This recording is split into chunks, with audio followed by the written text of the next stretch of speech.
Hi there. I was thinking, I think when it comes to manifesting things, what people lack is faith that it's going to happen. That's really what it is. I mean, we can actually manifest really, really insane stuff, but we have to really, really, truly believe that it's going to happen. And I catch myself slipping up with that. I have recently begun doing tarot readings, and well, I mean, over the past year I've done them for people, but I've recently begun doing them, advertising to do them for pay. And there's a certain amount of guilt I feel there for charging for them, but at the same time, it is time consuming, especially if I'm going to, if you're going to pay for a reading, I'm going to go, more in depth than, say, I would in my little free paid tarot group, or free online tarot group. So, that being said, I guess I have to actually have faith that it's going to work and that people are actually going to want the service.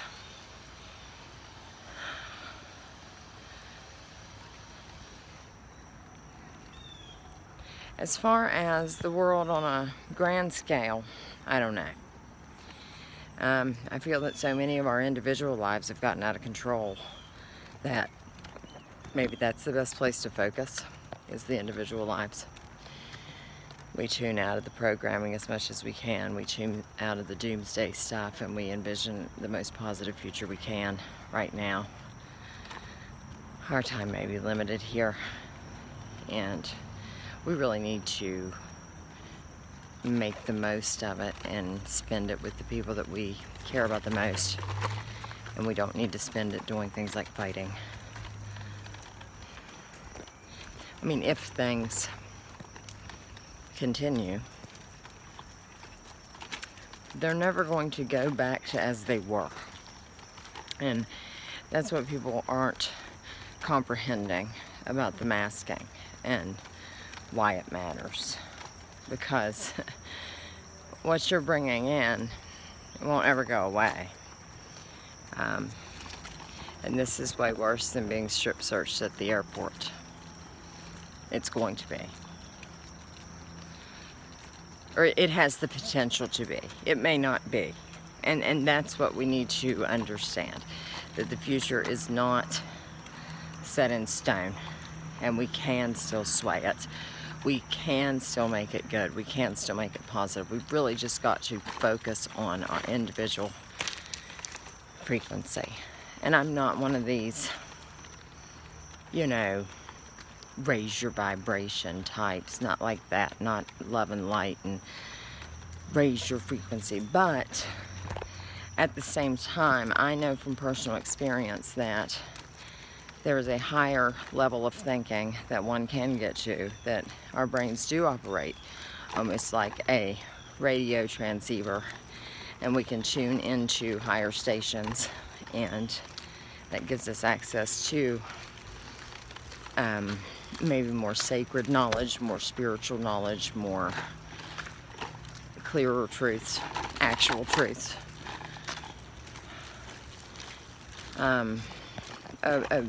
A wavelength that is devoid of a lot of this programming, a lot of the negative energies. All of those voices in your head that tell you that you're no good, or you were this, or you were that. Anything negative, that isn't you. That is actually some kind of attachment or programming inside of your head. It can be turned off. It's really nice when it does go off. One programming that does work for that is the 12-step programming. And now that's absolutely a mind control program, but it's not necessarily, not all mind control is bad. Especially if, you have issues with compulsion and impulse control. even if you don't have a substance abuse issue, many people can find something in their life that they can substitute the word alcohol or drugs for in, say, the AA Big Book or the NA Big Book. I was able to do it with a emotional relationship, and it was very helpful, and it was like free therapy. So that is a resource that I would recommend to anybody, whether you've ever had a drinking or drug problem or not. We can all benefit from a little bit of mental health care. Now, that being said, now we can't be full-blown, you know, really in this realm you just can't be full-blown anything. You can't be a really strong advocate for anything, because like we can't be a real strong advocate for the psychiatric industry. It was designed and partially as a way to cover up the people that were reporting crimes against humanity. It was a way to dismiss them, make them, label them as crazy. Those that had begun to figure out some of the pedophilia and just outrageous torture, ritual abuse circles that have gone on throughout society for millennia. And we have got to stop brushing those things under the rug as if they don't exist. That is not helping them go away. That is actually causing them to become bigger monsters when they do come out, and we have to face them. The only way to fix anything like that is to face it. The only way to fix any kind of evil is to address it. And so I guess that's why I'm saying that we have to get in our best mental place personally. And you know, I mean, like I've recently wanted to go back to work. It's time for me to go back to work. I've enjoyed the time that I've gotten to stay off, but at the same time, when I moved in with my mother after my dad died, there wasn't a baby to consider and things like that. It was never to be a permanent arrangement. And I've never actually lived on my own, and there's just, there's some elements about that that I'm unsure about. But, there's some options for roommates and various ideas. But regardless, whatever I choose, I do have to have a little bit more income. It doesn't have to be an astronomical amount, but it does need to be more. And I would like for it to be something I enjoy. That's really important. We have to spend our time doing something that we enjoy, even if it's work. I mean, it doesn't have to be like, somebody's got to do the dirty jobs, but hi.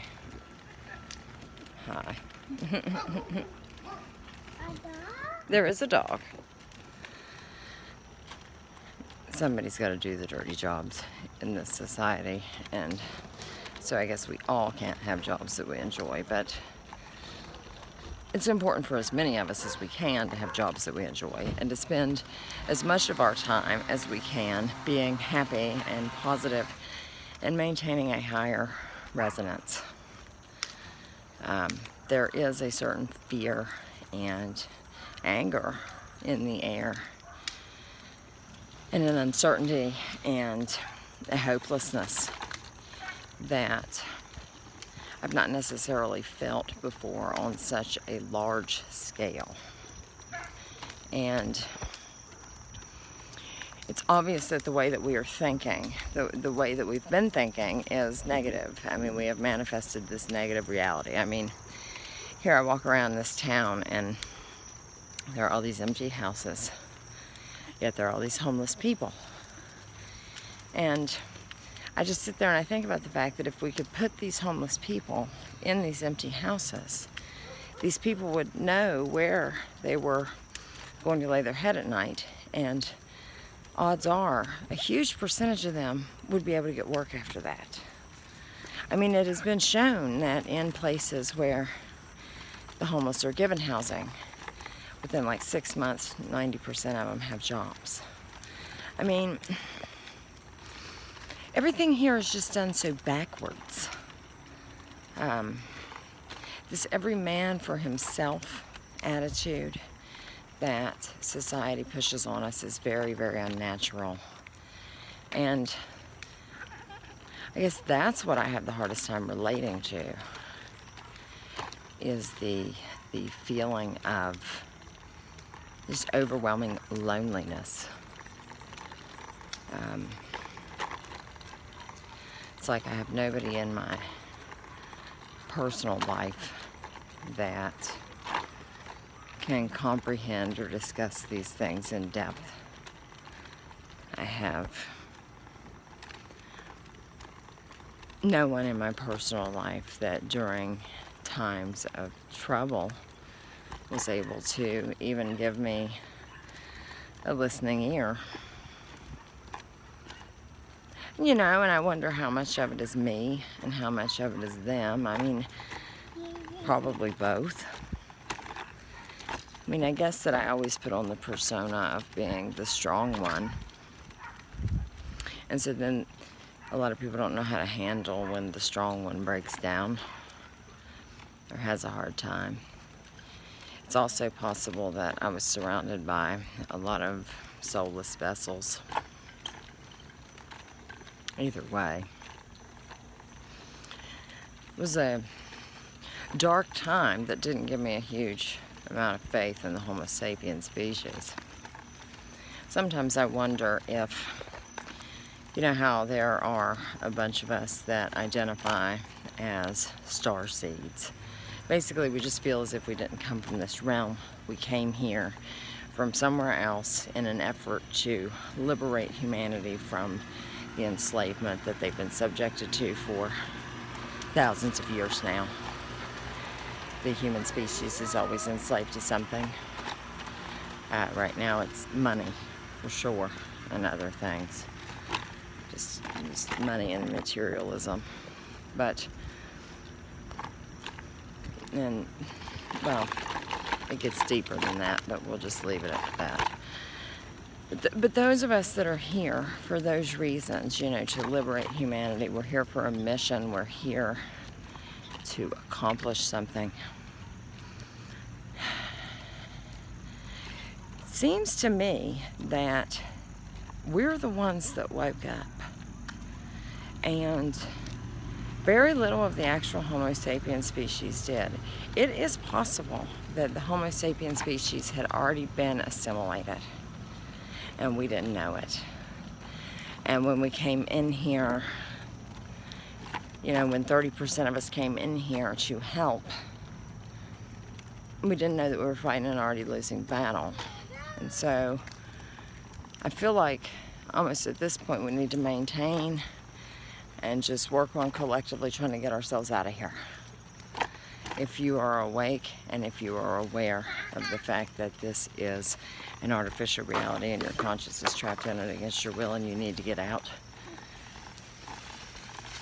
then that's what we need to focus on. And beyond that, uplifting, just keeping positive, uplifting, keeping the peace. The world is heavily being polarized in one direction, and so even though I am not a huge love and light person, we do need to inject a lot of that right now to offset the imbalance in the scales of life. They're trying to divide the people in every which way they can. They're trying to start a civil war. They want to depopulate. They want us to do it so that they don't have to get as crazy and as blatant with their agendas. If we, the people, could wise up and not fall for it, that would be a really wonderful thing. We're getting there, but there's not enough of us. And if you fixate a bunch of your time, if you spend a bunch of your time trying to wake up others, you might want to reevaluate your time schedule. You know, don't spend more than an hour a day trying to argue or forcibly wake someone, because It's an individual journey and they have to do it themselves. So instead, try to work on you for that amount of time. Have a good evening.